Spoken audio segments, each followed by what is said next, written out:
నమస్తే, welcome to YoYo TV. Telangana CM Revanth Reddy కీలక వ్యూహాలతో ముందుకు వెళ్తున్నారు. ఇప్పటికే పాలనలో తన మార్కును చూపించిన రేవంత్ ఇప్పుడు కీలక నిర్ణయాలతో రాష్ట్ర రూపురేఖలను మార్చబోతున్నారు.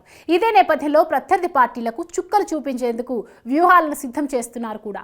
ఒక్క దెబ్బకు రెండు పిట్టలు అనే సామెతను ఆచరణలో పెట్టేస్తున్నారు. ప్రభుత్వ విధానపరమైన నిర్ణయంతో కేసీఆర్ కు చెక్ పెట్టడమే కాకుండా అమరవీరులు రైతాంగానికి కాంగ్రెస్ మాత్రమే ప్రాధాన్యత ఇస్తుంది అనే సందేశాన్ని జనాల్లోకి తీసుకెళ్లేలా రాష్ట్ర అధికారిక చిహ్నంలో మార్పులు చేసినట్లుగా చర్చ జరుగుతోంది.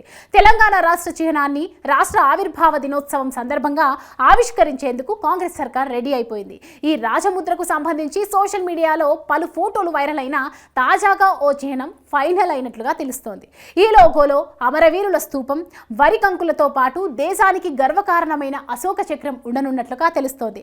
గత ప్రభుత్వం ఆవిష్కరించిన రాష్ట్ర చిహ్నంలో రాచరికపు ఆనవాళ్లు ఉన్నాయని, కొత్త లోగోలో అమరవీరుల స్తూపం, వరి కంకులకు రేవంత్ సర్కార్ చోటు కల్పించడం ప్రాధాన్యత సంతరించుకుంది. తెలంగాణ రాష్ట్ర ఏర్పాటు కేసీఆర్ ద్వారానే సాధ్యమైందని 10 ఏళ్లుగా బీఆర్ఎస్ బలంగా ప్రజల్లోకి తీసుకెళ్లింది. ఈ నేపథ్యంలోనే కేసీఆర్ ఒక్కరితోనే స్వరాష్ట్రం ఏర్పడలేదు. అనేక మంది అమరవీరుల త్యాగ ఫలితమే తెలంగాణ అని నిత్యం గుర్తు చేసేలా అమరవీరుల స్తూపానికి ఎంబ్లంలో రేవంత్ చోటు కల్పించి ఉండొచ్చని అంటున్నారు. అదే సమయంలో తెలంగాణ రాష్ట్రం ఏర్పడిన నాటి నుంచి రైతాంగం కేసీఆర్ ను దేవుడిలా ఆరాధిస్తోంది.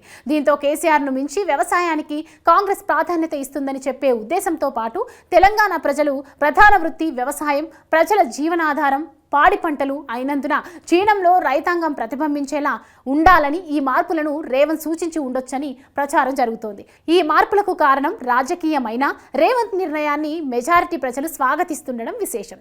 ప్రస్తుతం పరిణామాలను చూస్తుంటే రానున్న రోజుల్లో మరిన్ని మార్పులు జరగడం ఖాయం.